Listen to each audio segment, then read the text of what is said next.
Hello champs, welcome to our new video, and today we are going to discuss chapter 11 of macroeconomic series, that is foreign exchange rate. It is very important for the exam point of view and काफ़ी बच्चों को foreign exchange rate या foreign exchange market के topic में काफ़ी problem होती है. सो आज हम इसको अच्छे से डिस्कस करेंगे एंड अपने एग्जाम पॉइंट ऑफ व्यू से हम जितनी भी रेलिवेंट चीज़ें हैं वो सारी क्लियर कर लेंगे आज. ओके, सो स्टार्ट करते हैं. आई होप आपको मैक्रो इकोनॉमिक्स की सीरीज़ काफ़ी हेल्प कर रही होगी एंड अभी तक हम 10 चैप्टर्स को कंप्लीट कर चुके हैं and only 2 chapters are remaining, chapter 11 this chapter and chapter 12. Okay, so उसको भी हम जल्दी ही कंप्लीट करेंगे. सो एक्चुअली में फॉरेन एक्सचेंज रेट होता क्या है? Foreign exchange rate refers to the rate at which one currency exchange for the other. It means when one currency is exchange with the other currency, that is called foreign exchange. The word foreign here means that we are exchanging domestic currency with the international currency. जैसे एक country है India, तो हमारी country का जो currency है वो है रुपीज़ एंड एक कंट्री है यूएसए, उसकी जो उसका जो करेंसी है वो है dollars. So when we are exchanging rupee against dollar, that can be called as foreign exchange. It represent the price of one currency in terms of another currency. यानी एक करेंसी के प्राइस को other currency में किस तरीके से देखते हैं, उसी को हम फॉरेन एक्सचेंज रेट कहते हैं. Let suppose $1 can be exchange for ₹70. तो यानी कि जो हमारा $1 है यूएस का करेंसी, और उस $1 में हमारे 70 रुपीज़ के बराबर है, इक्वल है. ठीक है. The exchange rate can fluctuate from year two year, यानी साल टू साल वेराई कर सकता है. इवन ये डे टू डे बेसिस पे भी वेराई कर सकता है, because it depend on the market forces of demand and supply, जो कि कभी भी चेंज हो सकती हैं. तो एक्सचेंज रेट जो होता है determined by the forces of demand and supply. Okay, so there are 2 variation in currency, can be called as currency depreciation and currency appreciation. After discussing that 2 part we will move towards the foreign exchange market. Okay, so what is currency depreciation? Depreciation का मतलब गिरावट, नीचे जा रहा है, दर नीचे जा रही है. So currency depreciation refers to decrease in the volume of value of domestic currency in terms of foreign currency. जब हमारी डोमेस्टिक वैल्यू की करेंसी मतलब डोमेस्टिक करेंसी का जो वैल्यू है वो in terms of foreign currency कम हो जाती है, ठीक है, उसको हम कहेंगे करेंसी डेप्रिसिएशन. देखिए, जब भी डेप्रिसिएशन या एप्रिसिएशन होगा, ये होगा मार्केट फोर्सेस की वजह से, market forces of demand and supply. Okay, और कभी भी डीवैल्यूएशन एंड रीवैल्यूएशन होगा तो वो होगा गवर्नमेंट की वजह से, यानी गवर्नमेंट उसको फिक्स कर रही है इसके रेट को, मनी के एक्सचेंज रेट को. ओके, सो अभी उसको डिस्कस करेंगे. अभी हम डेप्रिसिएशन और एप्रिसिएशन समझते हैं. तो डेप्रिसिएशन जैसे हमने समझा कि डिक्रीज होता है value of domestic currency in terms of foreign currency. जैसे कि it makes the domestic currency less valuable. जो हमारी डोमेस्टिक करेंसी है उसकी वैल्यू कम हो जाती है and more of it is required to buy the foreign currency. यानी अभी तक जो हम करेंसी यूज़ करके बाहर की करेंसी परचेज कर लेते थे, अब हमें अपनी करेंसी ज़्यादा इस्तेमाल करनी पड़ेगी ताकि हम उनकी करेंसी को परचेज कर पाएँ. इसको एक एग्जांपल के थ्रू समझते हैं. लेट सपोज कि रुपी जो है अभी तक $1 ₹70 के बराबर था, लेकिन अब यानी कोई फॉरेनर अगर हमारी कंट्री में आता है और उसको कोई सामान परचेज करना है, तो वो $1 दे के हमसे 70 रुपीज़ का सामान परचेज कर सकता था. बट मान लीजिए हमारी करेंसी डेप्रिशिएट हो गई, अब $1 जो है वो 74 रुपीज़ के बराबर है. ठीक है, यानी अब वही जो फॉरेनर है वो हमसे उसी $1 के बदले 74 रुपीज़ का सामान परचेज कर सकता है. पहले 70 का कर सकता था, अब 74. यानी हमें रुपये की जो वैल्यू है ना वो डेप्रिशिएट, यानी रुपये की वैल्यू डिक्रीज हुई है. जो डिक्रीज हुई है यानी अब हमें ज़्यादा सामान पे करना पड़ेगा on the basis of same payment of $1. ठीक है, तो इसके से कह सकते हैं कि 70 से 74 हुआ तो करेंसी डेप्रिशिएट हो गई, क्योंकि हमारी करेंसी जो है लेस वैल्यूएबल हो गई as compare to the foreign currency. ठीक है, अब देखिए कि डेप्रिसिएशन से क्या इफेक्ट होते हैं डोमेस्टिक करेंसी पे. हमारी डोमेस्टिक करेंसी पे क्या इफेक्ट होगा? पहला तो ये होगा कि हमारे एक्सपोर्ट्स जो हैं इंक्रीज़ हो जाएंगे. ऐसा क्यों होगा? देखिए, जैसे कि मैंने बोला कि अभी $1 के बदले 70 रुपीज़ थे, बट अब $1 के बदले 74 है. यानी कि अभी तक जो फॉरेनर ₹70 का सामान $1 से खरीद सकता था, अब वो ₹74 का सामान $1 से खरीदेगा, यानी 74 रुपीज़ का. यानी ज़्यादा प्राइस का सामान अब उसी सेम $1 से खरीद पा रहा है. इट मीन्स कि इस केस में हम एक्सपोर्ट्स ज़्यादा बढ़ा सकते हैं, बिकॉज हम अब फॉरेनर्स के लिए लेस चीप कंट्री बन गए हैं, बिकॉज वो एक ही डॉलर से ज़्यादा का सामान खरीद कर पा रहा है। मे बी 70 की 4 की जगह 80 भी हो सकता है, और ज़्यादा डिक्रीज हो गई वैल्यू, तो 80 रुपये का सामान खरीद पाएगा। अब पहले 17 खरीदता था, अब 80 रुपये का सामान खरीद पाएगा सेम $1 से, सेम $1 की पेमेंट से। इट मीन्स हमारे एक्सपोर्ट जो हैं बहुत लुभाव रहे हैं बाहर के बंदों को, तो हम एक्सपोर्ट्स बढ़ा सकते हैं, इंक्रीज हो सकते हैं एक्सपोर्ट्स। देखिए एक्सपोर्ट से क्या होगा, जो हमारा डोमेस्टिक करेंसी, जो हम डोमेस्टिक अपना प्रोडक्शन कर रहे हैं, वो ज़्यादा वैल्यू का प्रोडक्शन बाहर भेज पाएंगे on the basis of same payment of currency from the foreigner. ठीक है, जैसे मैं आई होप इसको आपको समझ आया होगा through example. Depreciation of domestic currency means, हमें पता है fall in the price of domestic currency से rupee in terms of foreign currency से US डॉलर। यानी रुपी की जो हमारी डोमेस्टिक करेंसी जैसे रुपी है, उसकी वैल्यू जब कम हो जाएगी as compare to foreign currency, तो हम उसको कहेंगे depreciation of domestic currency. It means with same amount of dollars, यानी मान लीजिए वही $1 का एग्जांपल लेते हैं कि वो $1 से पहले 70 रुपये का सामान खरीद पाता था, अब 80 रुपये का खरीद पा रहा है, तो वो ऑब्वियस सी बात है कि हमारे पास से परचेज करेगा, क्योंकि अब उसको ज़्यादा वैल्यू का सामान मिल रहा है ना। तो डॉलर्स, अमाउंट ऑफ डॉलर्स जो है सेम है, मोर गुड्स वो परचेज कर पा रहा है from India, that is exports to USA will increase as they will become relatively cheaper, क्योंकि हम रिलेटिवली चीपर हो गए हैं, तो हमारा एक्सपोर्ट बढ़ेगा, तो हमको तो चलो फायदा है ही, उन लोगों को जो ले रहे हैं हमसे उनको भी बेनिफिट है। सेकेंड है डिक्रीज इन इम्पोर्ट्स। इम्पोर्ट्स क्यों कम होंगे, बिकॉज अभी तक हम क्या करते थे, हम क्या करते देखिए, अभी तक हम $1 मान लीजिए, $1 के बदले 70 रुपये का सामान लेते थे, यानी हम 70 रुपये दे के $1 का सामान लेते थे। इसको इस तरीके से समझ सकते हैं। अब और एक ही डॉलर पे हमें 80 रुपये पे करने पड़ेंगे, ठीक है ना। तो हमारे इम्पोर्ट्स जो है ना, वो हम जब बाहर से कोई सामान मंगा रहे हैं ना, तो हमारे को वो कॉस्टली पड़ेगा। देखिए अगर मैं 70 को, देखिए 1/70 और ये हो गया 1/80, तो ऑब्वियस ही बात है ये अमाउंट ये बड़ा होगा और ये छोटा होगा, क्योंकि नीचे का डिनोमिनेटर बड़ा है, यहाँ डिनोमिनेटर छोटा है, तो ये वैल्यू जो है वो ज़्यादा वैल्यू का सामान आएगा। ठीक है, मोर वैल्यू ऑफ गुड्स, ठीक है, वो वैल्यू ऑफ गुड्स आएंगे यहाँ पे। ठीक है, और यहाँ पे डिनोमिनेटर बड़ा है तो ये वैल्यू छोटा हो जाएगा, तो यहाँ पे लेस वैल्यू ऑफ गुड्स आएंगे। ठीक है, तो अगर आपको परचेज करना है बाहर से, तो आप ये वाली वैल्यू पे परचेज करेंगे कि ये वाली, ऑब्वियस सी बात है इस वाली वैल्यू पे, बिकॉज यहाँ पे जो ओवर वैल्यू आएगी वो ज़्यादा आएगी और यहाँ पे ज़्यादा वैल्यू का गुड आएगा, बट यहाँ लेस वैल्यू गुड आएगा। तो ऑब्वियस सी बात है हम यहाँ इम्पोर्ट नहीं करेंगे, बिकॉज हमारी डेप्रिसिएशन के अंदर हम इम्पोर्ट्स हमारे को रिड्यूस करने पड़ेंगे, because it is not beneficial for us to import from other country. क्योंकि हमारे को अभी तक जो 70 रुपये दे के $1 का सामान मिलता था, अभी वही हमें 80 रुपये देने पड़ेंगे उसी $1 के लिए, $1 के सामान के लिए। समझ गए आप? तो इस वजह से हमारे लिए इम्पोर्ट्स जो हैं वो बेनिफिशियल नहीं है यहाँ पे। तो depreciation will lead to decrease in the imports as Indian will have to pay more domestic currency. मान लीजिए अभी $1 पे 70 रुपये देते थे, अब 80 रुपये देने पड़ेंगे, ज़्यादा करेंसी देनी पड़ रही है to foreign goods. It leads to fall in imports as foreign goods will become relatively costly. Okay, और थर्ड है increase in national income. Increase in national income कैसे? नेशनल इनकम के फॉर्मूले में क्या होता है, हम जैसे हमने पढ़ा है, तो नेशनल इनकम के फॉर्मूले में जब कैलकुलेट करते हैं तो उसमें एक्सपोर्ट्स भी, नेट एक्सपोर्ट्स भी कैलकुलेट करते हैं, यानी एक्सपोर्ट्स माइनस इम्पोर्ट्स। ठीक है, यानी एक्सपोर्ट्स यहाँ पे बड़ा होगा, इम्पोर्ट छोटा होगा, तभी तो हमारे को पॉजिटिव वैल्यू आएगी, है ना। जब पॉजिटिव वैल्यू आएगी यानी नेट एक्सपोर्ट्स हमारे इंक्रीज होने चाहिए। तो डोमेस्टिक करेंसी जब डेप्रिसिएशन होती है, करेंसी का डेप्रिसिएशन होता है, तो एक्सपोर्ट्स बढ़ रहे हैं, हमने जैसे भी पढ़ाए वाले ऊपर वाले पॉइंट पे कि एक्सपोर्ट्स बढ़ेंगे। ठीक है, और इम्पोर्ट्स कम हो रहे हैं, तो due to depreciation of domestic currency, ठीक है, तो नेट एक्सपोर्ट्स होगा, एक्सपोर्ट्स माइनस इम्पोर्ट्स, वो बढ़ेंगे, क्योंकि एक्सपोर्ट्स बढ़ रहे हैं तो नेट एक्सपोर्ट्स तो इंक्रीज करेंगे, क्योंकि ये वैल्यू बड़ी है, ये छोटी है, इस वजह से माइनस होगा, तो वैल्यू जो आएगी वो इंक्रीज पॉजिटिव आएगी। It will increase the national income, because ये एक कंपोनेंट है नेशनल इनकम इसका, इसलिए ये जब इंक्रीज होगा तो नेशनल इनकम में भी इंक्रीमेंट होगा। तो हम कह सकते हैं कि ये इंक्रीज करता है नेशनल इनकम में। तो करेंसी डेप्रिसिएशन के केस को हमने क्लियरली अच्छे समझ लिया। अब देखते हैं करेंसी एप्रिसिएशन। देखिए सेम ही है, बस ये उल्टा केस है।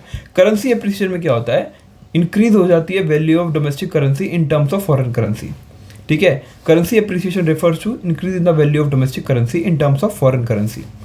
The domestic currency becomes more valuable, यहाँ पे डोमेस्टिक करेंसी की वैल्यू ज़्यादा हो जाती है, and less of it is required to buy the foreign good.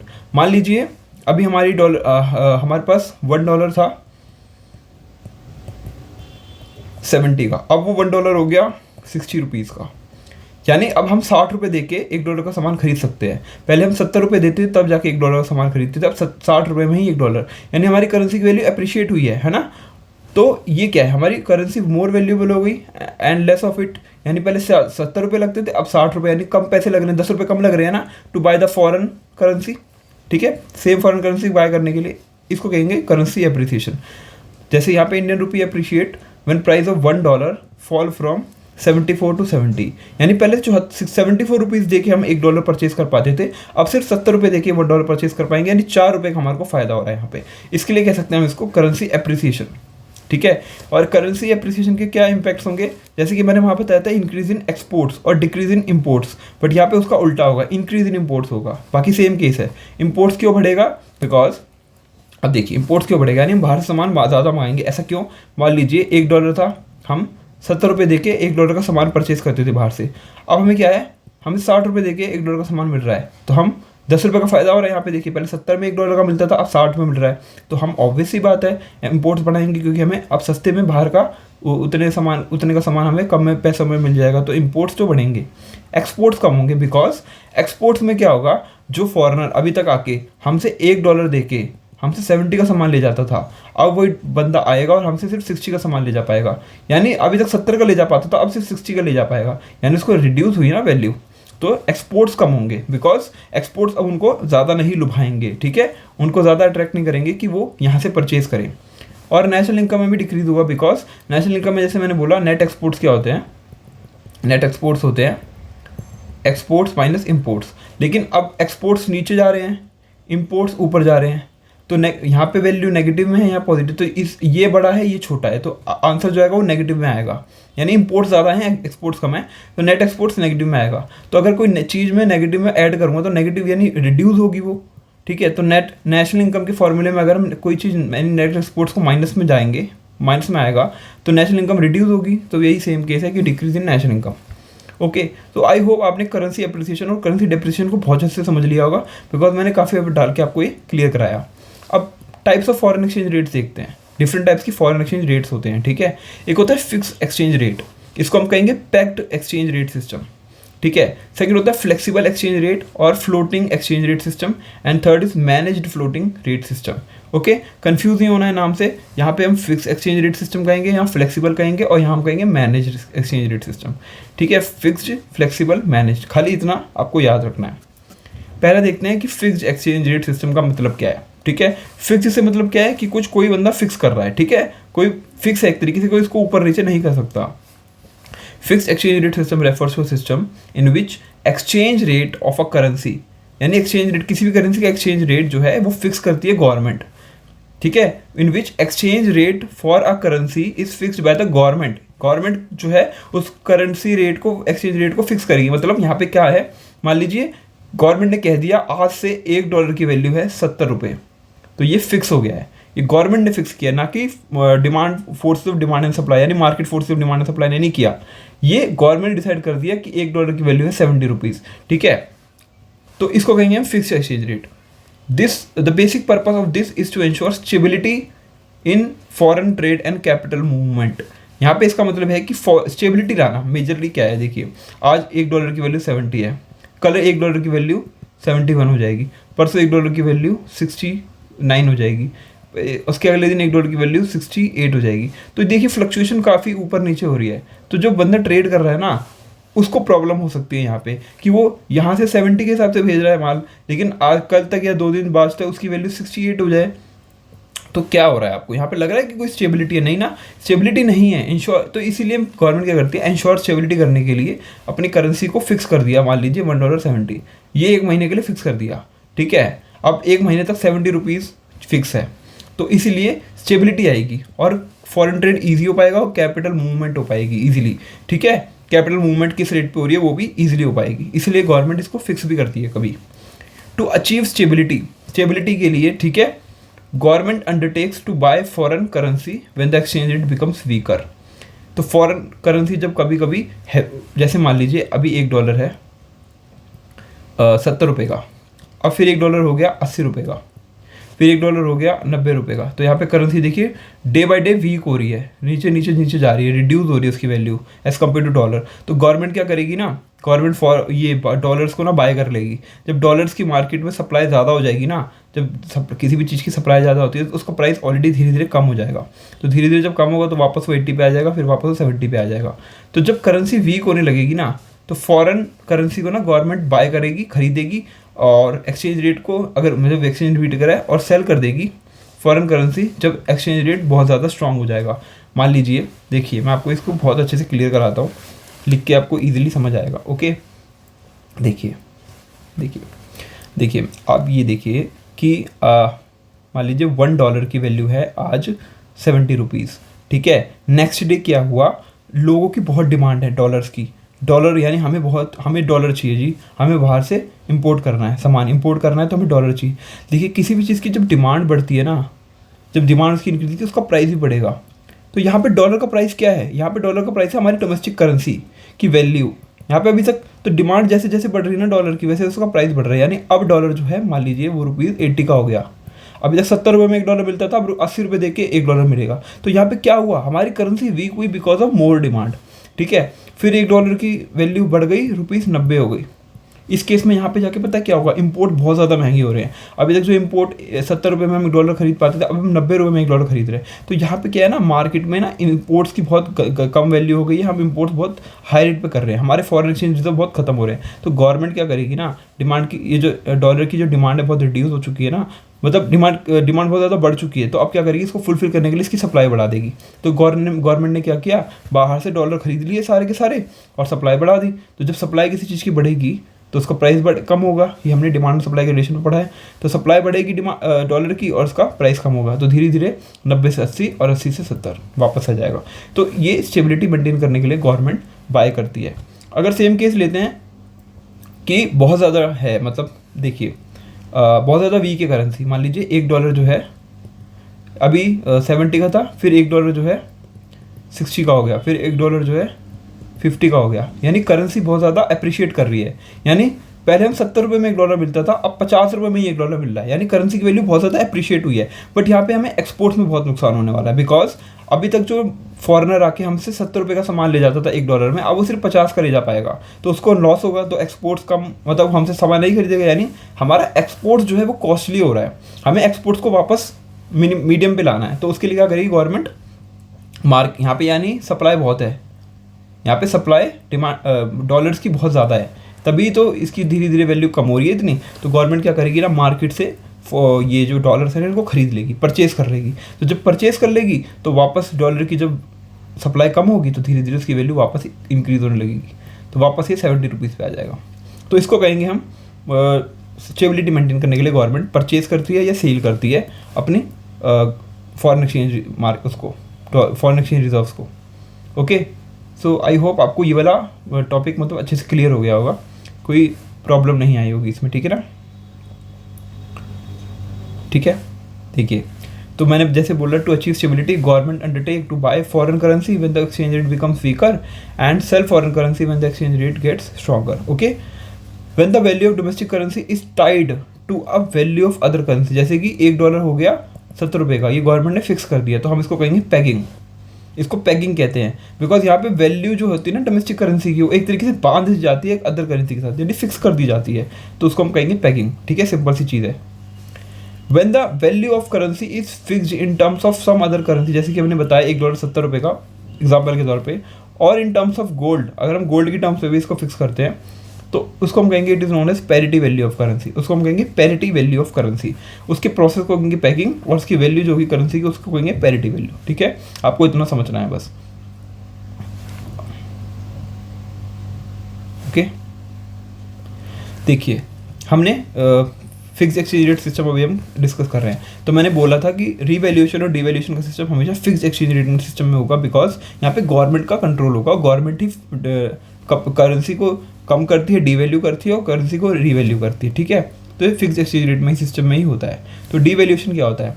Devaluation refers to reduction in the value of domestic currency by the government, यानी dollar की यानी करेंसी को डेप्रिशिएट करना, यानी डिवैल्यू करना, उसकी वैल्यू को कम करना, डोमेस्टिक करेंसी की वैल्यू को रिड्यूस करना intentionally bye the government. Government यहाँ पे इंटेंशनली इसको कम करती है, ठीक है, ताकि वो अपने एक्सपोर्ट्स को चीपर कर पाए और ज़्यादा इंक्रीज हो पाए। Devaluation is said to occur when the exchange rate is increase by the government, यानी गवर्नमेंट ने इंक्रीज कर रखा है बहुत ज़्यादा एक्सचेंज रेट को, तो उसको कम करने के लिए डिवैल्यू किया जाता है, ठीक है, under the fixed exchange rate system. देखिए डिवैल्यूएशन का मतलब क्या है, $1 है अभी 80 रुपीज़ का, ठीक है, तो अब गवर्नमेंट क्या करेगी, इसकी वैल्यू कम करके इसको 90 कर देगी या 100 कर देगी $1 को। तो यानी अभी तक 80 रुपये दे के हम $1 खरीद पाते थे, अब हमें 100 रुपये दे के $1 खरीदना पड़ेगा, यानी वैल्यू डी वैल्यू हो गई, यानी वैल्यू कम हो गई, तो इसलिए डिवैल्यूएशन। लेकिन ये जो प्रोसेस हुआ ना, इसको गवर्नमेंट करती है, इस वजह से इसको डिवैल्यूएशन कहेंगे। अगर ये मार्केट फोर्सेस की वजह से हुआ होता है उसको हम डेप्रिसिएशन कहते हैं, बट यहाँ पे गवर्नमेंट रोल कर रही है, इसको गवर्नमेंट ने कम किया, इसलिए इसको हम डिवैल्यूएशन कहेंगे। रिवैल्यूएशन इसका उल्टा होता है, ठीक है, रिवैल्यूएशन ये होता है increase in the value of domestic currency by the government. जब गवर्नमेंट इंक्रीज कर देती है डोमेस्टिक करेंसी की वैल्यू को, तो उसको कहेंगे रिवैल्यूएशन। लेट सपोज, ठीक है, $1 जो है हमारा यहाँ पे 80 रुपीज़ का था, अब क्या कर रही है गवर्नमेंट, उसकी वैल्यू बढ़ा रही है, ठीक है, इसको हम $1 जो हमारा 80 रुपीज़ का था उसकी वैल्यू बढ़ा रही है, तो $1 को 70 कर देगी या $1 को 60 कर देगी। यानी अभी तक हमें 80 रुपये दे के $1 खरीदना पड़ता था, अब सिर्फ हम 60 रुपये दे के $1 खरीद पाएंगे, यानी हमारी करेंसी की वैल्यू इंक्रीज हुई है, रिवैल्यूएशन इसको ही कहते हैं, ठीक है। हमने फिक्स एक्सचेंज रेट सिस्टम पढ़ा, अब बढ़ते हैं flexible exchange rate system. Flexible exchange rate system refers to a system in which exchange rate is determined by the forces of demand and supply। यानी जो डिमांड एंड सप्लाई जो है उन वो फोर्सेस जो होते हैं वो आइडेंटिफाई करते हैं कि क्या होना चाहिए एक्सचेंज रेट, ठीक है, of different currencies in the foreign exchange market. यहाँ पे गवर्नमेंट का रोल बहुत कम, गवर्नमेंट का रोल ना के बराबर होता है फ्लेक्सिबल एक्सचेंज रेट सिस्टम में। यहाँ पे जो value of currency is allowed to fluctuate freely, यानी ऊपर नीचे होने दे रहा, गवर्नमेंट कभी भी इंटरवीन नहीं करेगी according the changes in demand and supply of the foreign exchange. यानी जो डिमांड और सप्लाई के फोर्सेस ला के इक्विलिब्रियम पॉइंट मेंटेन करेंगे, उस पॉइंट पे जो फॉरेन एक्सचेंज रेट होगा उसी को हम कहेंगे फ्लेक्सिबल एक्सचेंज रेट सिस्टम। यहाँ पे कोई गवर्नमेंट का इंटरवेंशन नहीं होता in the foreign exchange market, ठीक है। और flexible exchange rate is also known as floating exchange rate और फ्री एक्सचेंज रेट। फ्लोटिंग इसलिए क्योंकि ये इजीली फ्लो कर सकता है ऊपर नीचे, और फ्री एक्सचेंज रेट सिस्टम भी कहेंगे क्योंकि गवर्नमेंट का इंटरवेंशन नहीं है। अब थर्ड कैटेगरी आती है मैनेज फ्लोटिंग रेट सिस्टम। ये ज़्यादातर कंट्रीज फॉलो करती हैं, ठीक है ना, ज़्यादातर कंट्रीज इसी को फॉलो करती है और इंडिया भी इसी के अंडर आती है, मैनेज फ्लोटिंग रेट सिस्टम, ठीक है। तो इसमें क्या होता है, देखिए, it refers to a system in which foreign exchange rate is determined by the market forces. Market forces भी डिटरमाइन करती हैं एंड सेंट्रल बैंक भी इन्फ्लुएंस करता है एक्सचेंज रेट को through intervention in the foreign exchange market. हमने fixed में पढ़ा कि गवर्नमेंट करती है, फ्लेक्सिबल में किया कि मार्केट करती है, ठीक है, और मैनेज में होता है बोथ गवर्नमेंट एंड मार्केट दोनों इंटरवीन करते हैं, ठीक है, दोनों का रोल होता है यहाँ पे। ये एक हाइब्रिड है, मिक्सचर है of fixed exchange rate system and flexible exchange rate system. जैसे मैंने बोला ये हाइब्रिड यानी उन दोनों का मिक्स है। इन दिस सिस्टम क्या होता है, सेंट्रल बैंक इंटरवीन करता है फॉरेन एक्सचेंज मार्केट में to restrict the fluctuation in the exchange rate within certain limits. The aim is to keep exchange rate close to the desired target.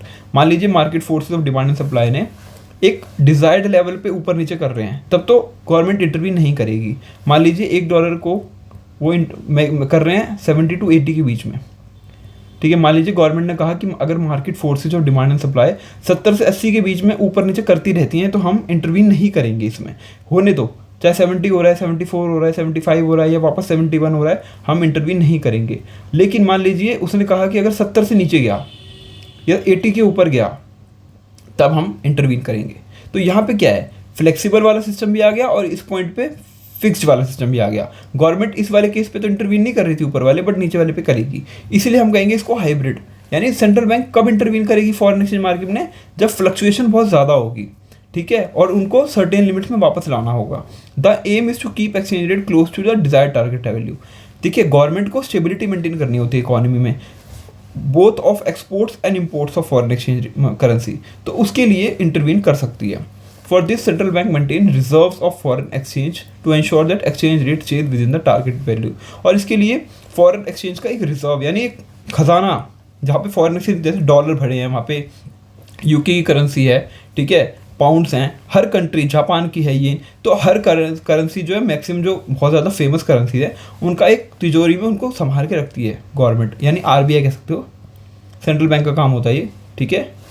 तो central bank foreign exchange जो है उसको रखती है reserves को, और जब फ्लक्चुएशन ज़्यादा होती हैं तो उस टाइम पे वो वहाँ से पैसा निकाल के डिमांड और सप्लाई को मेंटेन करती है। जैसे मैंने अभी बोला था कि अगर कभी डिमांड बहुत ज़्यादा होती है तो गवर्नमेंट क्या करेगी, ले आएगी यहाँ पे, सेल कर देगी। और अगर जब सप्लाई बहुत ज़्यादा होगी तो परचेज कर लेगी। यही करती है गवर्नमेंट फॉरेन एक्सचेंज मार्केट में। डिमांड सप्लाई का रिलेशन आपको अगर क्लियर है तो ये भी बहुत अच्छे से क्लियर होगा, कोई दिक्कत नहीं होगी, ठीक है। It is also known as dirty floating. इसको हम कभी कभी डर्टी फ्लोटिंग भी कहते हैं, बट नहीं कहना चाहिए, लेकिन कहते हैं डर्टी फ्लोटिंग बिकॉज यहाँ पे गवर्नमेंट का इंटरवेंशन होता है और वो अपने हिसाब से मैनेज करती है फॉरेन एक्सचेंज मार्केट को, इसलिए इसको कभी कभी डर्टी फ्लोटिंग कहते हैं, ठीक है। कभी एग्जाम में आ गया तो dirty floating, what is dirty floating, it can be called as flexible exchange manage floating exchange rate system, ठीक है। The dirty float is a system in which value of countries currencies allowed to change in relation to others. जैसे कि allow कर रखा है country की currency को, allow कर रखा है कि वो चेंज हो in relation to others, but control भी होती है और मैनिपुलेट भी करती है सेंट्रल बैंक, ताकि वो कीप रहे with in a particular range, एक रेंज में रहे, ठीक है। इसलिए हम इसको डर्टी फ्लोटिंग भी कहते हैं, ठीक है। डिटर्मिनेशन कैसे होता है फॉरेन एक्सचेंज रेट का, फॉरेन एक्सचेंज रेट का डिटर्मिनेशन कैसे होता है। The equilibrium exchange rate is determined at a level where demand of foreign exchange is equal to the supply of foreign exchange. यानी इक्विलिब्रियम एक्सचेंज रेट, मान लीजिए ये E point पे exchange rate, यहाँ पे देखिए हमने यहाँ पे लिखा है rate of foreign exchange price, यानी रेट फॉरेन एक्सचेंज रेट यहाँ है, और यहाँ है डिमांड और सप्लाई ऑफ फॉरेन एक्सचेंज, कितना डिमांड है कितनी सप्लाई है वो यहाँ है, ठीक है। ये सप्लाई कब है, ये डिमांड कब है, ये आके यहाँ इस पॉइंट पे मिल रहे हैं, यानी इस पॉइंट पे डिमांड सप्लाई इतनी है क्यू, और इस पॉइंट पे डिमांड जो फॉरेन एक्सचेंज रेट है वो आर, ओ आर है, ठीक है। इतना क्लियर हो रहा है। यानी मार्केट फोर्सेस ने डिमांड और सप्लाई को जब मीट करा और जब जिस पॉइंट पे इक्विलिब्रियम आया उसी पॉइंट पे फॉरेन एक्सचेंज रेट डिसाइड हो गया, दैट इज ओ आर, ठीक है। ये हमारा फॉरेन एक्सचेंज रेट हो गया। तो यही चीज़ है कि यहाँ पे demand of foreign exchange is equal to the supply of foreign exchange. Both demand curve and supply curve intersect at point E, both demand curve and supply curve intersect at point E. The equilibrium exchange rate is determined at O R, equilibrium exchange rate is determined at O R. ये हमारा exchange rate है यहाँ से लेके यहाँ तक, यानी O R हमारा एक्सचेंज रेट है। And equilibrium quantity is determined by O Q, ये हमारी एक्सचेंज क्वांटिटी है ऑफ करेंसी, ये रेट है और ये क्वांटिटी है, ठीक है। हमने determination of equilibrium exchange rate देख लिया क्या होता है। अब क्या होता है कभी कभी, if exchange rate rises to O R two, मान लीजिए एक्सचेंज रेट ओ आर से ओ आर टू हो गया, एक्सचेंज रेट बढ़ गया, रेट बढ़ गया, यानी वैल्यू जो है डोमेस्टिक करेंसी कम हो गई, तो क्या होगा, then demand of foreign exchange will fall to O Q two. देखिए इसको आपको फॉलो करिए, यहाँ पे देखिए, ये देखो डिमांड यहाँ आ गई ओ क्यू टू पे और सप्लाई यहाँ पे आ गई, यानी यहाँ पे एक्सेस सप्लाई है किसकी, डॉलर्स की। तो डॉलर की वैल्यू धीरे धीरे कम होगी, यहाँ पे तो डॉलर की वैल्यू बहुत ज़्यादा है तो एक्सेस सप्लाई हो गया। तो एक्सेस सप्लाई में क्या होगा, धीरे धीरे मार्केट फोर्सेस को नीचे ले आएंगे, नीचे लाएंगे और इस पॉइंट पे वापस ले आएंगे, ठीक है, एक्सचेंज रेट की वैल्यू को। यहाँ पे एक्सचेंज रेट की वैल्यू, यहाँ पे डिमांड इतनी है और सप्लाई इतनी है, बिकॉज एक्सचेंज रेट की वैल्यू बढ़ गई है, ओ आर टू हो गई है। जब ओ आर टू हो गई तो काफ़ी लोग नहीं ले पाएंगे, तो सप्लाई हो गई है, फॉरेन एक्सचेंज की सप्लाई एक्सेस हो गई है, तो धीरे धीरे मार्केट फोर्सेस को नीचे ला के पॉइंट ई पे वापस स्टेब्लिश कर देंगे और इक्विलिब्रियम स्टेब्लिश हो जाएगा एट, और एक्सचेंज रेट बन जाएगा हमारा अगेन आर, ठीक है। सेकेंड केस है exchange rate falls to O R one. अगर एक्सचेंज रेट ओ आर जो था पहले, अब वो हो गया ओ आर वन, यहाँ पे आ गया है, तो क्या होगा, then demand will rise to O Q one. इस टाइम पे डिमांड जो है ओ क्यू वन हो गई, यहाँ पे देखिए इस पॉइंट पे सप्लाई कम है और डिमांड ज़्यादा है क्योंकि एक्सचेंज रेट कम हो गया है, तो डिमांड ऑब्वियसली बात ज़्यादा होगी और सप्लाई कम होगी। यहाँ पे एक्सेस डिमांड हो गई है, एक्सेस डिमांड हो गई है, तो क्या होगा, धीरे धीरे सप्लाई इंक्रीज होगी, धीरे धीरे सप्लाई इंक्रीज होगी तो डिमांड ऑलरेडी रिड्यूस होने लगेगी, फुलफिल होने लगी, और इस पॉइंट पे आके वापस एक्सचेंज रेट ओ आर पे आ जाएगा, ठीक है। It will be a case of excess demand, it will push up the exchange rate till reaches O R, ठीक है। ओ आर पे वापस आके वापस इक्विलिब्रियम इस्टेब्लिश हो जाएगा और ओ आर हमारा अगेन एक एक्सचेंज रेट इस्टेब्लिश हो जाएगा एट इक्विलिब्रियम लेवल, ठीक है। तो हमने डिटर्मिनेशन ऑफ एक्सचेंज रेट को भी अच्छे से डिस्कस कर लिया। अब हम देखते हैं कि फॉरेन एक्सचेंज मार्केट क्या होती है। अभी हम फॉरेन एक्सचेंज रेट डिसाइड कर रहे थे, अब मार्केट क्या होती है। Foreign exchange market is the market, वो मार्केट जहाँ पे फॉरेन करेंसीज जो हैं वो खरीदी और बेची जाती हैं। वो मार्केट जहाँ पे फॉरेन करेंसीज खरीदी और बेची जाएंगी, उस मार्केट को हम कहेंगे फॉरेन एक्सचेंज मार्केट। यहाँ पे जो बायर है, जो खरीदार है, और सेलर जो बेचेगा, वो होते हैं इंडिविजुअल्स भी हो सकते हैं, वो फर्म्स भी हो सकती हैं, वो फॉरेन एक्सचेंज ब्रोकर्स भी हो सकते हैं, कमर्शियल बैंक्स भी हो सकते हैं, और सेंट्रल बैंक्स भी हो सकते हैं। यानी एक इंडिविजुअल भी खरीद सकता है, बेच सकता है, एक फर्म भी, एक फॉरेन एक्सचेंज ब्रोकर भी, एक कमर्शियल बैंक भी और एक सेंट्रल बैंक, ठीक है, कोई भी हो सकता है मार्केट में, ठीक है। एक चीज़ होती है हेजिंग। हेजिंग समझ लेते हैं क्या होता है। जब एक्सपोर्टर्स और इम्पोर्टर्स मार्केट के अंदर आते हैं और एग्रीमेंट करते हैं कि हम सेल करेंगे या बाय करेंगे goods on some future date, आज की डेट पे नहीं, हम फ्यूचर डेट, मान लीजिए 1 जनवरी को इन्होंने कॉन्ट्रैक्ट किया कि हम 1 फरवरी को ये करेंगे, परचेज एक्सचेंज रेट को देखेंगे, तो उसको हम कहेंगे हेजिंग। मतलब वो आज के रेट के ऊपर ही, मान लीजिए आज का रेट है $1 = 70 रुपीज़, ठीक है। उन्होंने डिसाइड कर लिया कि हम अभी 1 फरवरी को, इन्होंने 1 जनवरी को इन्होंने डिसाइड किया कि हमारा $1 70 रुपये का है, तो हम 1 फेब को एक डील करेंगे गुड्स और सर्विसेज, उस दिन एक्चुअली में ट्रांसफ़र होंगे, लेकिन रेट यही रहेगा, ठीक है, 70 रुपये के हिसाब से ही रहेगा। ये नहीं कि अगर उस टाइम पे मार्केट में रेट 70 से 80 हो गया है तो आप 80 रुपये के हिसाब से करेंगे, नहीं, 1 महीने बाद इसी रेट पे हम ये ट्रांजेक्शन को फुलफिल करेंगे। तो पहले से जो उन्होंने फिक्स कर लिया अपने गुड्स एंड सर्विस के एक्सचेंज रेट को, ठीक है, फॉरेन करेंसी एक्सचेंज रेट को, उसको हम कहेंगे hedging. The purpose of hedging जो होता है ना, उसको लॉस बचाना होता है, avoid loss that might be cause due to exchange rate variation in the future. अगर मान लीजिए फ्यूचर में एक्सचेंज रेट बहुत ज़्यादा बढ़ गया, तो ट्रांजेक्शन जो बैक डेट पे हुई है उस टाइम पे कुछ वैल्यू थी और अब कुछ वैल्यू, तो एक लॉस की सिचुएशन क्रिएट हो जाएगी ना, बायर या सेलर किसी को भी। तो इसलिए हेजिंग का पर्पस होता है पहले से ही जो आज की डेट है उस पर ही वैल्यू को फिक्स कर दें, और फ्यूचर में जब ट्रांजैक्शन होगी तो इसी रेट पे होगी, ना कि उस दिन जो मार्केट रेट है उस पर, ठीक है। तो ये एक इंपॉर्टेंट चीज़ है हेजिंग, तो आपको इसको ध्यान रखना चाहिए। अब हमें देखना है फॉरेन एक्सचेंज मार्केट कितने तरीके की होती है। हमने यहाँ पढ़ा फॉरेन एक्सचेंज मार्केट होती क्या है, ठीक है, और फिर हमने पढ़ा कि हेजिंग क्या होता है। अब हम पढ़ेंगे कि कितने टाइप की फॉरेन एक्सचेंज मार्केट होती है। एक्चुअली में 2 तरीके की फॉरेन एक्सचेंज मार्केट होती है, एक होती है स्पॉट मार्केट और होती है फॉरवर्ड मार्केट, ठीक है। बहुत ईजी है ये कॉन्सेप्ट, अब देखिए एक बार में समझ आएगा। स्पॉट मार्केट क्या होती है? Spot market refers to the market in which receipts and payments are made immediately, यानी उसी दिन रिसिप्ट्स और पेमेंट हो जाएंगे जिस दिन ट्रांजेक्शन हुई है, ठीक है, जिस दिन डील हुई है उसी दिन। Spot market is of daily nature, daily nature की है, and deals only in spot, यानी एक स्पॉट पे, एक पॉइंट पे ट्रांजेक्शन हो रही है फॉरेन एक्सचेंज रेट की, नॉट इन फ्यूचर ट्रांजेक्शन, जो कि हेजिंग के केस में हमने देखा कि फ्यूचर पे होता है, वो नहीं, ठीक है। हेजिंग एक प्रोसेस हो सकता है, लेकिन यहाँ हम मार्केट की बात कर रहे हैं। मार्केट यानी स्पॉट मार्केट, यानी स्पॉट मार्केट उस मार्केट को कहेंगे जहाँ पे रिसिप्ट्स और पेमेंट जो है इमीडिएटली हो रही हैं स्पॉट मार्केट में, डेली नेचर की हैं और ऑन द स्पॉट हो रही है ट्रांजेक्शन, ठीक है, फॉरेन एक्सचेंज की। The rate of exchange which prevails in the spot market, मान लीजिए अभी $1 है 70 रुपये का, इस टर्म्ड स्पॉट एक्सचेंज रेट, यही रेट एक्सचेंज रेट माना जाएगा क्योंकि अभी यही चल रहा है, और करंट रेट ऑफ एक्सचेंज, ठीक है। स्पॉट मार्केट से क्लियर हो गया, ऑन द स्पॉट जो रेट चल रहा है उसी रेट के ऊपर ट्रांजेक्शन होगी, ठीक है। दूसरा होता है forward market. Forward market refers to the market in which sale and purchase of foreign currency is settled on a specific future date at a rate agreed upon today, जैसे कि हेजिंग में करते हैं हम। हेजिंग में क्या करते हैं, हम आज की रेट के ऊपर डिसाइड करते हैं कि फ्यूचर में इस दिन हम सेल और परचेज करेंगे करेंसीज का, इसको हम कहेंगे फॉरवर्ड मार्केट में होता है, ये चीज़ फॉरवर्ड मार्केट में होती है। यहाँ पे जैसे foreign market refers to the market in which sale and purchase of foreign currency is settled, कब सेटल हो रही है, on a specific future date, future के अंदर सेटल हो रही है वो ट्रांजेक्शन, लेकिन उसका जो रेट है ना वो आज ही डिसाइड कर लिया गया, आज ही डिसाइड हो गया। The exchange rate quoted in forward transaction is known as forward exchange rate, जो रेट आज की डेट पे हम फॉरवर्ड फ्यूचर में करेंगे उस ट्रांजेक्शन, उसको हम कहेंगे forward exchange rate. Most of the international transaction are signed on the date and completed on the later date, यानी किसी डेट पे साइन हुआ, हम इस डेट पे ये साइन हुआ, मान लीजिए आज $1 की कीमत है 70 रुपये, और फ्यूचर में जाके $1 की कीमत हो गई 80 रुपये, तो क्या 80 रुपये में ट्रांजेक्शन होगी फ्यूचर डेट पे? नो, ये 70 रुपये में डिसाइडेड है, 70 रुपये भी होगी, चाहे उस दिन मार्केट रेट कुछ भी हो, चाहे 80 हो, चाहे 90 हो, चाहे 60 हो, ट्रांजेक्शन इसको डिसाइड करके माना गया है, तो यही रेट पे ट्रांजेक्शन होगी। तो ये क्या है, are signed on a date are completed on a later date, ठीक है, आप समझ गए होंगे।